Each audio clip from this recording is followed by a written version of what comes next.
नमस्कार बच्चों, YouTube channel शिक्षालय में आपका बेहद स्वागत है। मेरा नाम है रेणु यादव। बच्चों, इस YouTube चैनल के माध्यम से हम क्लास 9 से लेकर 12 तक की पूरी केमिस्ट्री और क्लास 10 की साइंस कवर कर रहे हैं। क्लास 10 केमिस्ट्री में इस समय हम पढ़ रहे हैं chapter metals and non metals में मेटल्स की केमिकल प्रॉपर्टीज। आज मेटल्स की केमिकल प्रॉपर्टीज का सेकेंड लास्ट सेशन है। इसके बाद एक और लेक्चर लिया जाएगा, उसमें chemical properties of metals finish हो जाएगी। फिर हम बात करेंगे नॉन मेटल्स की। आज हम पढ़ेंगे the reaction of metals with the salt solutions. Salt solutions क्या होते हैं वो जानने से पहले एक देख लेते हैं कि सॉल्ट्स क्या होते हैं। बेटा, ये कुछ मेंबर्स हैं सॉल्ट की फैमिली के, ठीक है। सारे नहीं हैं और सारे हमें इस चैप्टर में पढ़ने भी नहीं है। ऑलराइट, देखो, जिस सॉल्ट में क्लोरीन हो जो किसी के साथ जुड़कर क्लोराइड का रूप ले लेती है, किसी मेटल के साथ जुड़कर, तो वो क्लोराइड फैमिली हो गया। NO3 जुड़ जाए तो नाइट्रेट फैमिली, SO4 जुड़ जाए तो सल्फेट फैमिली, CO3 जुड़ जाता है होता है कार्बोनेट फैमिली। ये पूरे सॉल्ट फैमिली के सारे मेंबर्स यहाँ पर नहीं है, क्योंकि सॉल्ट को हम एसिड बेसिस एंड सॉल्ट्स में ब्रीफ से पढ़ेंगे, ठीक है। फिलहाल अगर इन सॉल्ट्स को आप पानी में डिसॉल्व करें, क्योंकि सॉल्ट्स अक्सर आपके सॉलिड फॉर्म में होते हैं, तो उनको लिक्विफाई करने के लिए डेफिनेटली आपको उसको पानी में घोलना होगा। तो अगर आप सॉल्ट को, ये आपका मान लीजिए पानी है, पानी में अगर आप सॉल्ट घोलते हैं तो क्योंकि आपका जो सॉल्ट है वो अब सॉल्ट सॉल्यूशन हो जाएगा। पानी में घुलने की वजह से वो क्या हो जाएगा, सॉल्ट सॉल्यूशन।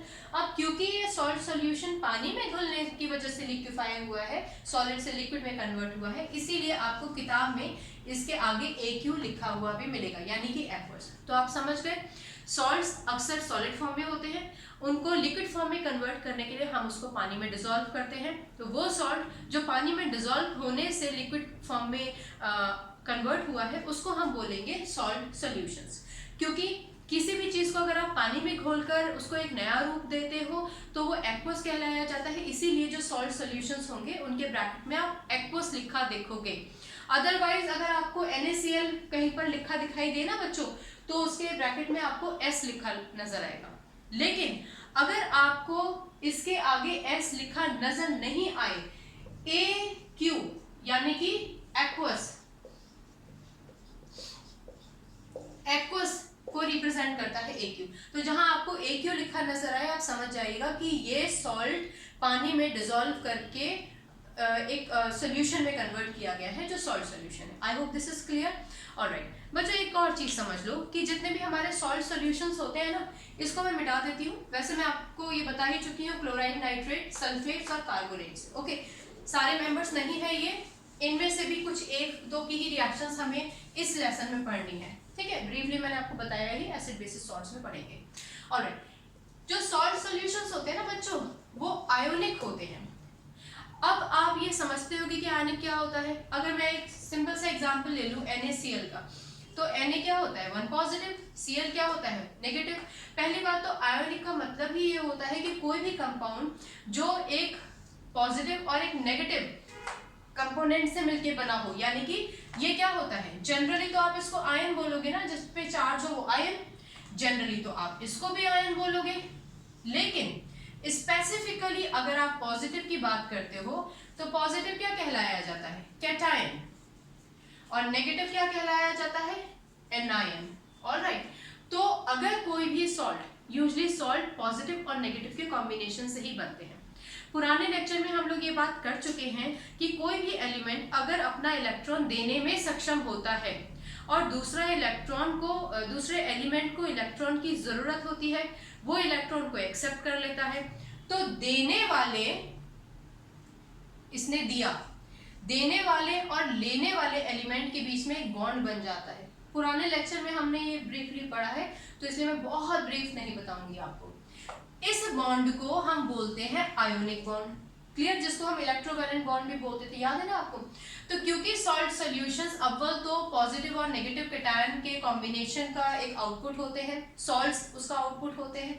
दूसरा, क्योंकि पॉजिटिव और नेगेटिव चार्ज का मतलब ही यह है कि किसी एक ने अपना इलेक्ट्रॉन दिया और दूसरे ने एक्सेप्ट किया, तो उनके बीच में आयोनिक बॉन्ड हो जाता है, इसलिए भी वो आयोनिक कहलाए जाते हैं। तो अगर आप कहीं पर देखते हैं कि सॉल्ट आयोनिक है तो ऑब्वियसली आप समझ जाइएगा कि उसमें पॉजिटिव और नेगेटिव चार्जेस का कॉम्बिनेशन है। ओके, इसके अलावा एक और चीज समझो आप, जो हमारे सॉल्ट सोल्यूशंस होते हैं ना, सॉल्ट सोल्यूशंस नॉट सॉल्ट, ये इलेक्ट्रोलाइट की तरह भी काम करते हैं। अब इलेक्ट्रोलाइट क्या होता है? इलेक्ट्रोलाइट का मतलब होता है वो जो इलेक्ट्रिसिटी को कंडक्ट कर सके। कहने का मतलब, अगर आप NaCl लें 1 चम्मच और उसमें से इलेक्ट्रिसिटी पास करें, नहीं होगी पास। लेकिन अगर आप इस NaCl को पानी में घोल दें तो ऑब्वियसली ये क्या बन जाएगा? Salt solution. अब इस NaCl में जिसको आपने पानी में घोल दिया, इसमें से इलेक्ट्रिसिटी आप पास कीजिए, it will conduct electricity. Clear हो गई ये बात? हालांकि हम इस सबको और भी ब्रीफली पढ़ेंगे एसिड बेसिस सॉल्ट्स में, लेकिन थोड़ा सा आपको जानना जरूरी भी है। ठीक है, चलो अब आगे बढ़ते हैं हमारे लेक्चर में। Reaction of metals with the salt solutions. ये लेक्चर स्टार्ट करने से पहले ना बच्चों, मैं आपको ये दिखाना चाहती हूँ। देखो, आप समझ गए ये क्या है? ऑब्वियसली ये मत कहिएगा कि ये प्लेट है, ये प्लेट तो है ही, लेकिन किस चीज की बनी हुई है? This is made of copper, यानी कि तांबे की बनी हुई है।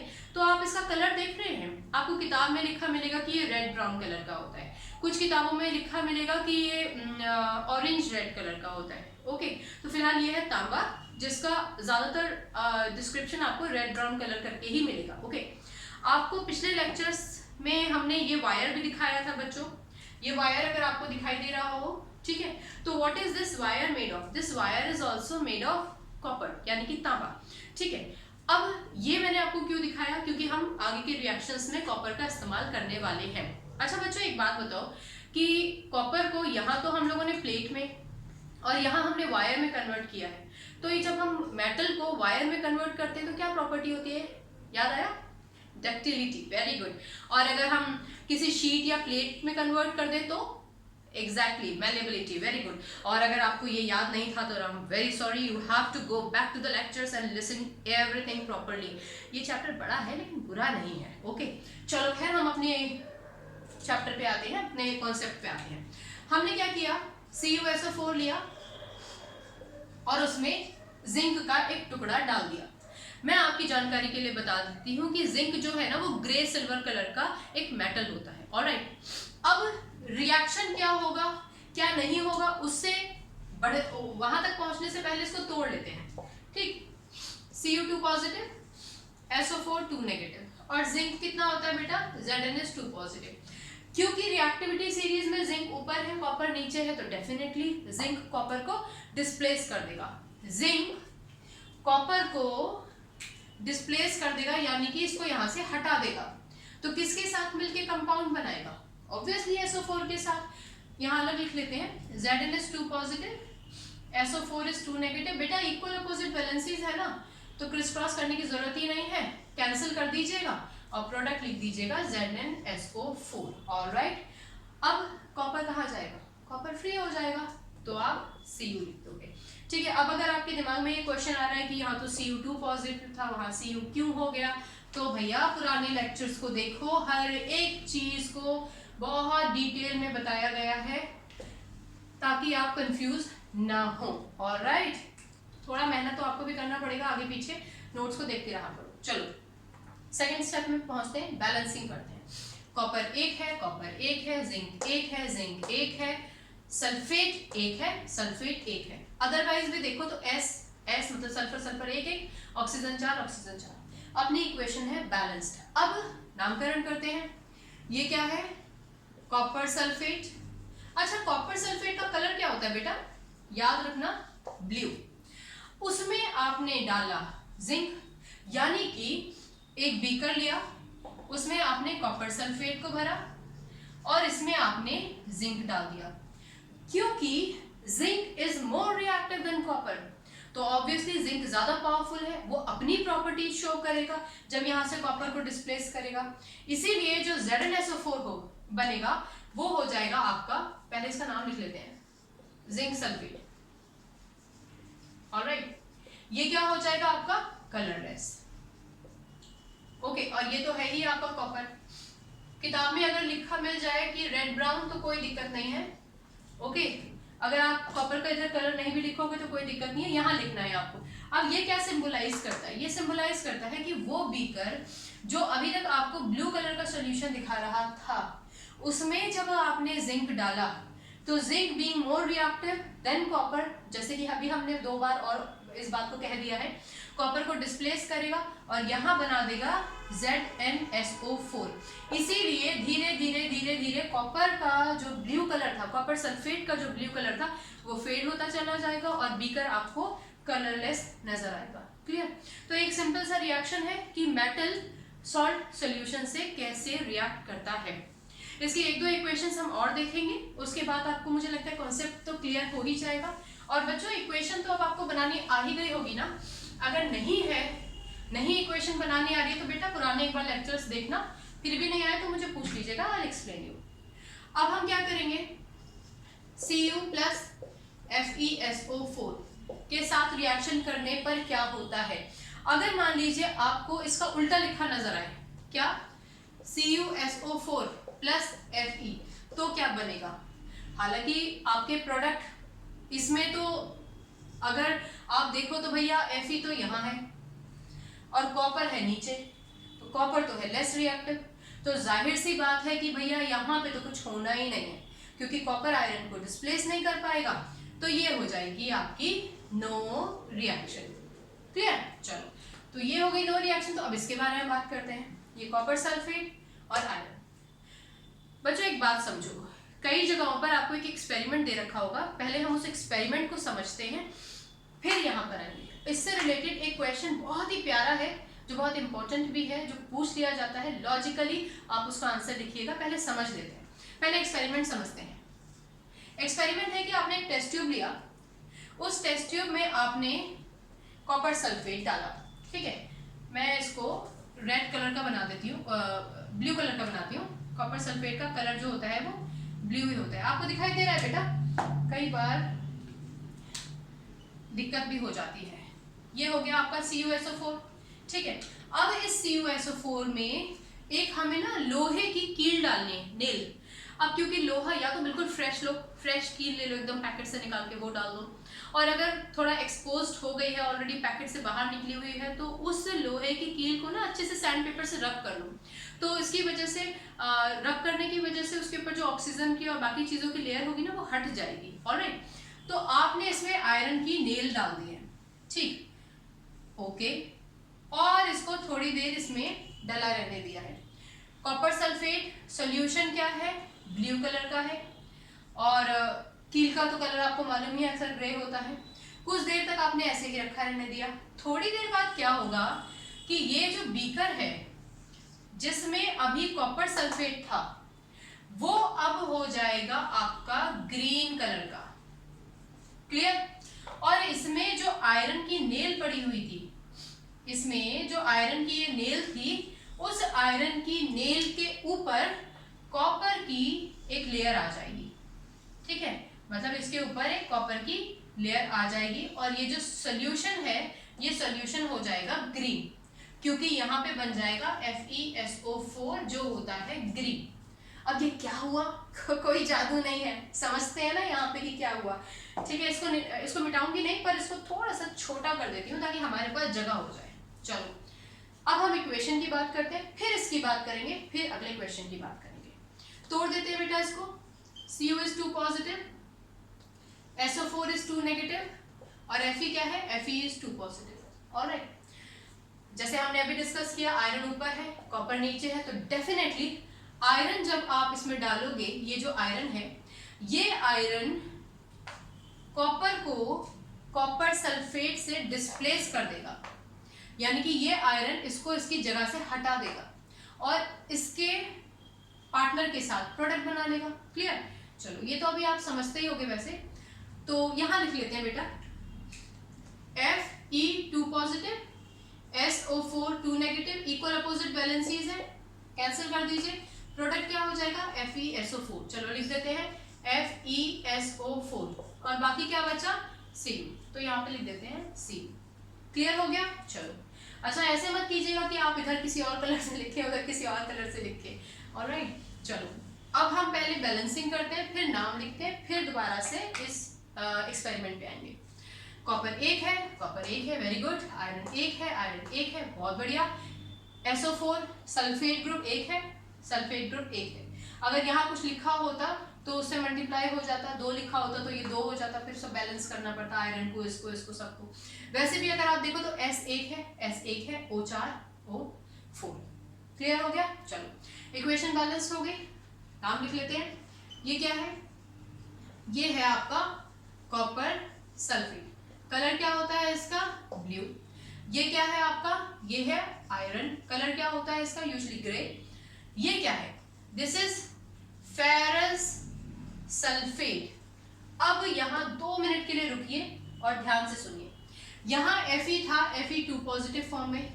आप जानते हो कि Fe2 पॉजिटिव को हम फेरस भी कहते हैं, और Fe2 पॉजिटिव के लिए हम आयरन और रोमन में ब्रैकेट्स में आयरन 2 है ना तो 2 लिखेंगे, ठीक है ना, रोमन में ब्रैकेट में लिखेंगे। तो इसका मतलब कि वो फेरस सल्फेट, आयरन सल्फेट को हम आयरन सेकंड सल्फेट के नाम से भी यहाँ पर प्रेजेंट कर सकते हैं। Is this clear?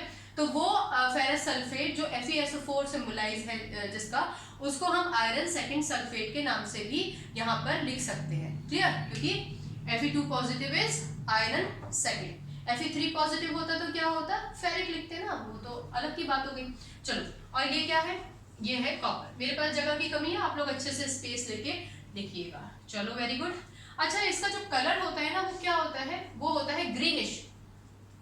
तो मतलब सॉल्यूशन क्या होगा? ग्रीनिश। याद रखो, आयरन तो ग्रे कलर का था, लेकिन जब आयरन ने सल्फेट के साथ मिलकर एक सॉल्ट बना लिया तो वो ग्रीन कलर का होगा। क्लियर? चलो, और एक्सपेरिमेंट में आगे बढ़ने से पहले एक और चीज समझ लो बेटा। ये तो एक्वस था, एक्वस की कहानी ऊपर हम डिस्कस कर चुके हैं स्टार्टिंग में। ये आपका सॉलिड फॉर्म में ही था। अब क्योंकि इस आयरन ने इस सॉल्यूशन में से कॉपर को डिस्प्लेस किया तो ऑब्वियसली ये एक्वस हो जाएगा। मैं ऊपर लिख रही हूँ, हाँ मेरे पास जगह नहीं है, आप अच्छे से लिखिएगा। और ये क्या है भैया? ये तो सॉलिड फॉर्म में ही आ जाएगा। क्लियर? अब यहाँ से यहाँ आ जाओ, तो यहाँ हुआ क्या? आयरन था, ज्यादा रिएक्टिव था, कॉपर को डिस्प्लेस किया। क्योंकि उसने कॉपर को डिस्प्लेस किया और सल्फेट के साथ कंपाउंड बना लिया FeSO4, इसीलिए सॉल्यूशन का जो कलर है वो हो गया ग्रीन। अब क्योंकि यहाँ से कॉपर तो हो गया फ्री, अब कॉपर सल्फेट के साथ तो मिलके कंपाउंड बना नहीं सकता ना, कॉपर SO4 के साथ मिलकर तो कंपाउंड बना नहीं सकता, क्योंकि इसके साथ तो कंपाउंड बनाएगा ताकतवर आयरन। तो ये क्या करेगा बेचारा? ये इसी नेल पर, क्योंकि सॉल्यूशन में तो रह नहीं सकता, सॉल्यूशन में तो SO4 है, SO4 के साथ Fe है, तो ये यहाँ पे डिपॉजिट हो जाता है। तो ये जो आपका आयरन नेल था ना, उस पे एक लेयर आ जाती है रेड ब्राउन कलर की, जो कॉपर होता है। क्लियर हो गया? एक तो ये एक्सपेरिमेंट है, और इसी इक्वेशन से रिलेटेड एक बहुत ही इंपॉर्टेंट क्वेश्चन है जो आपसे पूछा जा सकता है। अब उसको डिस्कस करते हैं, इसको हटा देते हैं। वो क्या क्वेश्चन है? क्वेश्चन है, ये आप कुछ किताबों में भी लिखा देख लेंगे कि आपके पास एक पॉट है, मटका, बर्तन, कोई भी चीज आप सोच लीजिए जो आपके दिमाग में आती है, जो लोहे की हो, लोहे का कोई भी। अब हमारे पास ये पॉट था बेटा, और ये जो पॉट है ये बना हुआ है आयरन से, मतलब कि लोहे का हमारे पास एक बर्तन है। क्लियर? कोई भी बर्तन आप ले लीजिए, लोटा समझ लीजिए लोहे का, मटका समझ लीजिए लोहे का, ग्लास समझ लीजिए लोहे का, लोहे का होना चाहिए। क्लियर? अब इसमें हमने कॉपर सल्फेट सॉल्यूशन डाल दिया, CuSO4। तो क्वेश्चन ये आएगा कि भैया आपने एक आयरन का पॉट लिया जिसमें आपने कॉपर सल्फेट डाल दिया। कुछ समय बाद आप देखेंगे कि जो आयरन का पॉट था उसमें छेद होने लग गए हैं। तो ऐसा क्यों हुआ? उसको समझाने के लिए इक्वेशन तो यही रहेगी, क्यों रहेगी वो भी हम डिस्कस करेंगे। पहले इसको समझ लीजिए। उसको समझाने के लिए आप ये बोलोगे कि क्योंकि आयरन का तो ये बर्तन था ही, उसमें आपने कॉपर सल्फेट डाला, कॉपर सल्फेट टूटेगा Cu2 पॉजिटिव और SO4 2 नेगेटिव में। क्लियर? अब क्योंकि आयरन ज्यादा रिएक्टिव रिलेटिव है कॉपर से? आयरन ये रहा, आयरन तो ऊपर है ना, आयरन ये रहा और कॉपर ये रहा, तो ऑब्वियसली आयरन कॉपर से ज्यादा रिएक्टिव है। इसका मतलब आयरन क्या करेगा? कॉपर को डिस्प्लेस कर देगा। कॉपर को डिस्प्लेस करके SO4 के साथ कंबाइन कर जाएगा और प्रोडक्ट बना लेगा FeSO4। और कार्बन क्या, कॉपर क्या होगा? कॉपर अलग रह जाएगा। आई एम सॉरी, मैंने कार्बन बोल दिया, कॉपर बोलना चाह रही हूँ। कॉपर अलग थलग रह जाएगा। समझ में आया? तो क्योंकि ये FeSO4 बनाने के लिए आयरन आया कहाँ से? भाई हमारे पास यहाँ था ना CuSO4 और यहीं पे ये टूट गया, Cu2 पॉजिटिव, SO4 2 नेगेटिव में। अब इस SO4 2 नेगेटिव से अगर कोई यूनियन बनाना चाहता है, यहाँ इस केस में आयरन, तो आयरन कहाँ से आएगा? ऑब्वियसली इस मटके में से ही आएगा ना। तो यहाँ से मटके में से आयरन धीरे धीरे धीरे धीरे आता रहेगा और जो सॉल्यूशन है उस सॉल्यूशन के सल्फेट के साथ मिलके FeSO4 बनाता रहेगा। समझ में आया? अब क्योंकि आयरन यहाँ से ही टूट टूट के सल्फेट के साथ मिलकर FeSO4 बना रहा है, तो जाहिर है कि इसमें तो छेद होने ही होने हैं। क्लियर हो गई ना बात? तो ये है हमारा मेन कॉन्सेप्ट। अगर आपसे ये कहा जाए कि जो आपका पॉट टूट रहा था उसमें छेद हो रहे थे, वो कहीं अंदर से लाल रंग का नजर आया, तो वही जो अभी हमने टेस्ट ट्यूब में पढ़ाई किया था, आयरन नेल के ऊपर जो कॉपर की लेयर आई थी, वही कंसेप्ट रहेगा कि भैया ये कॉपर कहाँ जाएगा? कॉपर तो यहाँ पे एक लेयर बनाता रहेगा, ठीक है। जहां जहां इसको जगह मिलेगी, मान लो यहाँ पे छेद हो गया तो यहाँ तो छेद हो गया, और बाकी का जो पोर्शन है शायद वहां पे वो डिपॉजिट हो जाए। हालांकि कॉपर कहाँ जाएगा ये आपसे नहीं पूछा जाएगा। आपसे क्वेश्चन यही पूछा जाएगा कि कॉपर का आयरन का पॉट था, उसमें कॉपर सल्फेट डाला, उस पॉट में छेद क्यों होने लग गए? अब आप समझ गए? इस पूरे प्रोसेस की वजह से छेद होने लगेंगे। इक्वेशन आपको यही लिखनी होगी, कॉपर सल्फेट प्लस आयरन। आप आयरन यहाँ, कॉपर सल्फेट यहाँ लिखो तो उससे कोई हर्ज नहीं है। क्लियर? अच्छा एक और बात बताओ बेटा कि ये जो रिएक्शन है ना, ये कौन सा टाइप ऑफ रिएक्शन है? Combination, displacement, double displacement, decomposition, कौन सा है? वेरी गुड, ये है हमारा displacement reaction. Alright, displacement reaction, ये आपको लिखना नहीं है, ऐसे ही थोड़ा रिवीजन हो जाता है ना साथ साथ में, ऐसे कनेक्ट किया करो कि कहाँ पर कितनी इंफॉर्मेशंस निकाल सकते हो। जैसे आज हमने डक्टिलिटी रिवाइज कर लिया, मेलेबिलिटी रिवाइज कर लिया, आपका डिस्प्लेसमेंट रिएक्शन। क्लियर? तो ऐसे अपने माइंड को एकदम अपडेट रखा करो। हटा दे इसको। चलो, अगर आपको कोई दिक्कत होती है ना तो मुझे बताइएगा। आयंस में टूटने की बात मैंने आपको ब्रीफली आज इस लेक्चर में इसलिए नहीं बताई है क्योंकि हम पहले ही डिस्कस कर चुके हैं, बल्कि मुझे लगता है 2-3 बार डिस्कस कर चुके हैं। ऑलराइट, अब एक और इक्वेशन के बारे में बात करते हैं। नाइट्रेट की फैमिली का एक सॉल्ट लेते हैं AgNO3, AgNO3, और उसमें हमने डाल दिया है भैया कॉपर। क्लियर? मान लो कि आपके पास एक बीकर है, इस बीकर में आपके पास AgNO3 है। क्लियर? और इस AgNO3 में आपने कॉपर का एक टुकड़ा डाल दिया, तो क्या होगा? What will happen? अब भैया अभी तक तो जिसको देखो वो कॉपर को ही डिस्प्लेस करता जा रहा था, लेकिन इस केस में कॉपर है ये और हमारा जो Ag है यानी कि सिल्वर हो रहा ये, तो भैया इस बार तो अपना कॉपर ताकतवर है, सिल्वर को डिस्प्लेस करेगा। चलो कैसे करेगा वो देखते हैं। इसको हटा दें, चलो पहले इसको तोड़ लेते हैं। Ag 1 positive, NO3 1 negative, Cu कितना होता है बेटा? 2 पॉजिटिव। अब क्योंकि यहाँ पे ये बड़ा बलशाली है तो ये Ag को हटाएगा, इसके साथ प्रोडक्ट बनाएगा, तो नीचे लिख लेते हैं क्योंकि हमेशा पॉजिटिव पहले ही लिखा करो, ठीक है ना। फिर आप आगे जाके आपको ये सब लिखने की भी जरूरत नहीं पड़ेगी, आप डायरेक्टली प्रोडक्ट बना दिया करोगे। ओके, इसकी वैलेंसी 2, इसकी वैलेंसी ये 1 हो गया, ठीक है ना। ऑलराइट, हटा दीजिए, आपको कंफ्यूजन ना हो, क्रिस क्रॉस कीजिए। क्रिस क्रॉस करेंगे तो कॉपर के बदले आएगा 1 यानी कि Cu 1 नहीं लगाएंगे हम, और NO3 का मल्टीप्लिकेशन होगा 2 से। अब तक हम ये बात कई बार डिस्कस कर चुके हैं कि अगर किसी ग्रुप का मल्टीप्लिकेशन होता है किसी न्यूमरल से तो पूरे ग्रुप का होता है, यानी कि NO3 का होल ट्वाइस, ना कि N2O6। ये तो हम कई बार डिस्कस कर चुके हैं। अब बचा गया हमारे पास Ag, तो यहाँ पे आ गया आपका Ag। क्लियर हो गया? चलो वेरी गुड। अब हम इसके बैलेंसिंग की बात करते हैं। सेकेंड स्टेप तो अपना बैलेंसिंग ही है ना। स्टेप बाय स्टेप चलो, इक्वेशन को रटने की जरूरत ही नहीं पड़ेगी। टिप्स पे आप नींद में भी कोई पूछेगा ना जब आके कि क्या रिएक्शन है तो आप बता दोगे, आपको कॉन्सेप्ट क्लियर होना चाहिए। चलो Ag 1 है, Ag 1 है, कॉपर भी 1 है, कॉपर भी 1 है, लेकिन NO3 का होल ट्वाइस है, मसला गड़बड़ हो गया, अनबैलेंस्ड हो गई। चलो इसको बैलेंस करने के लिए NO3 यहाँ है तो यहाँ लगाते हैं 2। चलो NO3 का होल ट्वाइस, यहाँ भी 2 से मल्टीप्लिकेशन कर दिया। वैसे भी अगर देखो तो N कितना हुआ 2, ऑलराइट, यहाँ N कितना हुआ 2, ऑक्सीजन क्या हुआ 3 to the 6, ऑक्सीजन कितना हुआ 3 to the 6, बैलेंस। तो ये हो गया अपना बैलेंस। कॉपर 1 है, कॉपर 1 है, ओके। Ag कितना है 2, उधर Ag कितना है 1, तो भैया यहाँ पे लगा दो 2, ऑलराइट। ये मैंने डिफरेंट कलर्स आपको यूज कर रही हूँ तो आपके दिमाग में रहे, लेकिन ऐसा नहीं है कि आपको अलग कलर से लिखना है, ठीक। कभी कभी थोड़ा सा चेंज करने में ना बच्चे और ज़्यादा इंटरेस्ट लेते हैं पढ़ाई में, है ना, इसीलिए आप लोगों को ऑडियो विजुअल और डिफरेंट मोड्स ऑफ टीचिंग पढ़ाए जाते हैं। खैर चलिए, ये तो अलग की बात थी। On a lighter mode, clear, alright. अब कलर लिखते हैं। सिल्वर का तो वैसे आपको कलर मालूम ही है कि ग्रे होता है, सिल्वर, ओके।